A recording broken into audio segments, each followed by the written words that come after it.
I hate splitting up comments, so I'm gonna reply to you in a video. First of all, I'm sorry you're experiencing this because people suck.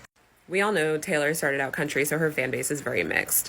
To answer your question, I don't necessarily identify as queer, but I'm worried that if I say that I identify as straight, then like my opinion isn't valid.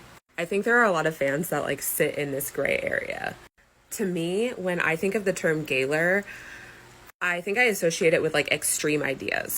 Like the fact that we have to ignore every single pronoun that she has ever used in every song, or that all of her straight relationships are beards. I think there's a lot of people that believe that Taylor can be bisexual and don't identify as gaylor. So honestly, I love this idea that she is leaning into it because I really hope it slows the conversation down. You know, I hope that the Hetlers stop abusing you guys. If this is actually happening, like that needs to stop for real.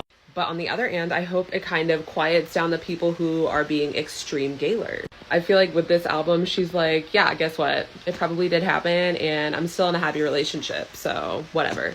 Like in Maroon, she says, I see you every day now, and that can be interpreted a few different ways, but to me, the first time I interpret it as, I have to wake up and look at my phone and see people speculating about this relationship over and over. And I think she kind of solidifies that with the legacy line at the end, like, I wake with your memory over me, that's a real fucking legacy to leave, I can't get away from the memory of you. And then in Lavender Haze, it says, talk your talk and go viral, get it off your chest, get it off my desk.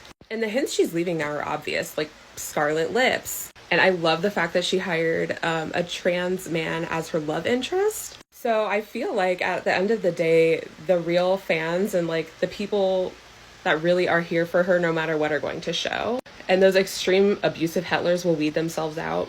I just hate the idea that we have to like fight fire with fire, I guess. But yeah, I think there's a lot of us in the fan base that don't necessarily identify with gaylor because of the extreme ideas of gaylor. So it's not necessarily that we don't believe you. Like, I believe you. I appreciate the gaylor videos because they have shown me a lot of things that I wasn't able to see before. But there's also a corner of the gaylor community that is very extreme, and I feel like that's kind of a turnoff to people.